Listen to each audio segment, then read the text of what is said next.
Olá pessoal, vamos para a nossa aula sobre Primavera Árabe. Nesses conflitos africanos, a Primavera Árabe foi muito importante, né? Na 2010, final de 2010, começo de 2011, foi um grande levante da população muçulmana contra governos ditatoriais, contra a pobreza, a desesperança. E tudo começou na Tunísia, um país que está localizado na África Setentrional, ex-colônia francesa. E ali no final de 2010 houve um episódio, né, que a gente pode dizer que foi a gota d'água, que a paciência da população tunisiana acabou. Então, um jovem que acabou ateando fogo no seu próprio corpo, né, como ato de desespero, numa cidade do interior da Tunísia, o rapaz ele sobrevivia vendendo vegetais através de um carrinho ambulante, e ele não tinha autorização para fazer esse comércio ambulante. Um poder local confiscou o carrinho e a mercadoria, ele ficou desesperado porque era o único sustento da família. Ele resolveu comprar um pouco de combustível, jogou no próprio corpo e atirou fogo em frente à prefeitura, né?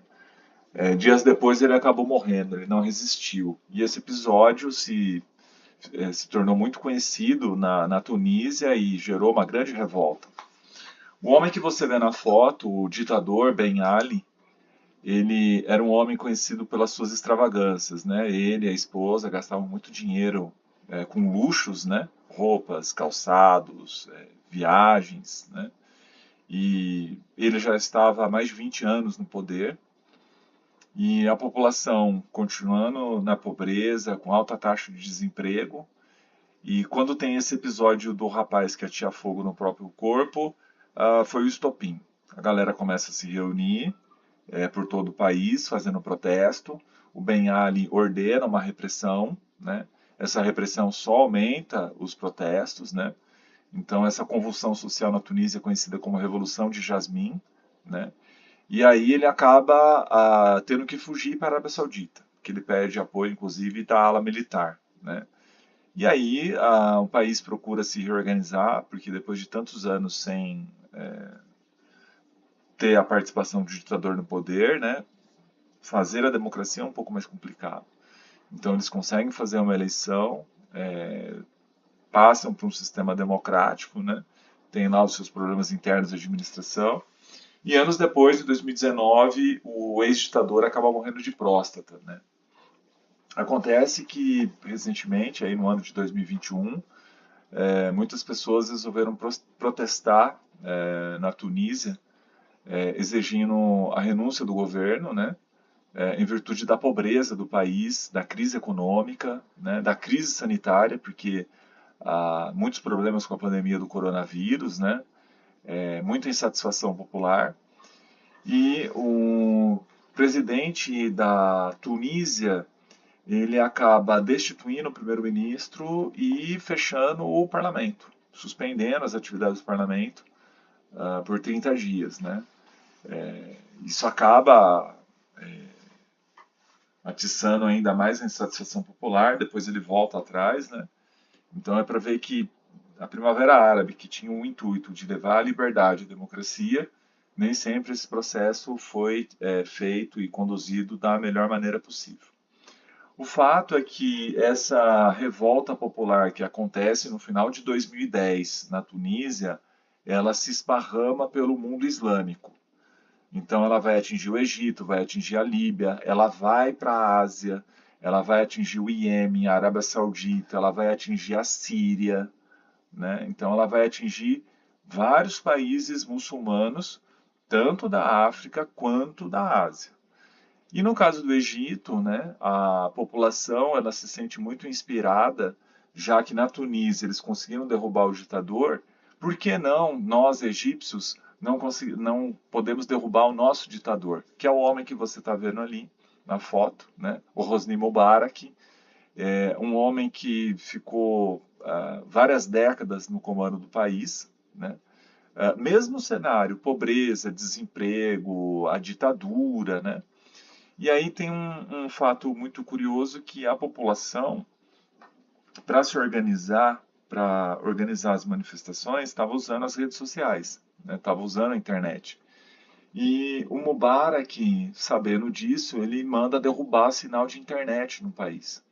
E aí você tem algumas empresas de internet dos Estados Unidos que colocam à disposição o serviço gratuito, para que os manifestantes pudessem se organizar e fazer as manifestações por todo o país, né?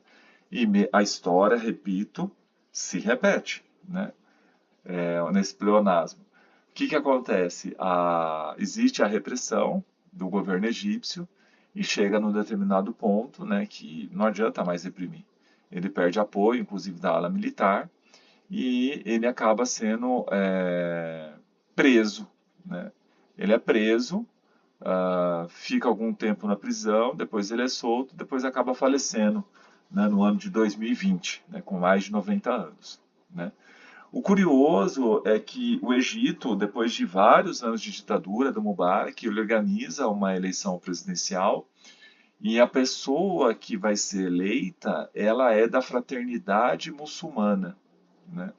A fraternidade muçulmana é um grupo radical islâmico no Egito, né? Então, o Morsi, que é o homem que você está vendo aqui à esquerda, usando óculos, ele foi eleito democraticamente. E ele tinha um projeto de construir uma constituição islâmica para o Egito, né? E aí ele faz uma consulta popular, a população aprova essa mudança na Constituição, então qual era o desejo do Morsi? É que o país caminhasse para uma teocracia, né? Que tivesse uma base religiosa mais forte que a base civil. Só que tem uma parte da população do Egito contrária a isso. E aí você começa a ter manifestações entre esses grupos que são a favor e contra a uma constituição islâmica, né? E se instala uma convulsão social novamente. E aí o presidente Morsi sofreu um golpe de Estado por este homem que você está vendo aqui, o Abdel Sisi, né? O Abdel Sisi prende o presidente, dá um golpe de Estado, convoca novas eleições. O Sisi se lança candidato, né? E ele é eleito o novo presidente, o Abdel Sisi. E está na presidência até hoje, tá?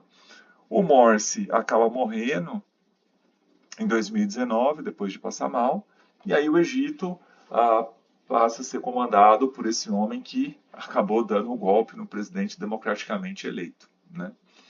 No caso da Líbia, a Líbia é um outro país afetado pela Primavera Árabe, né?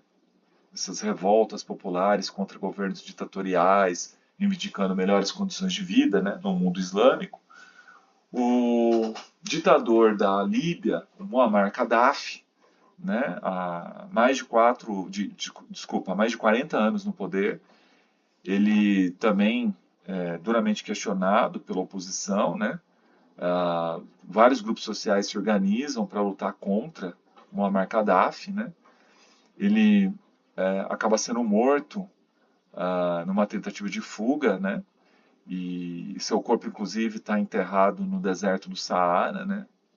Numa localidade não conhecida, né? Para evitar que os apoiadores façam uma espécie de santuário, de culto à figura, né?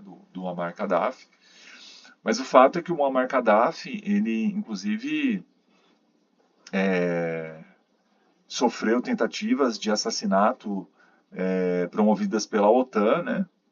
No intuito ali de derrubar o ditador, né? A própria ONU autorizou o bombardeio contra forças militares da Líbia, né? Que estavam massacrando a população civil que estava lutando para derrubar o Gaddafi, né? E ele acabou sendo morto, né? Ele foi pego, foi morto e infelizmente o país, ao invés de viver uma pacificação, até hoje vive um conflito, né? Ele é dividido em várias partes entre governos seculares, né? Que são civis, né? E governos muçulmanos, né? Regionais. Então você tem essa disputa hoje na Líbia.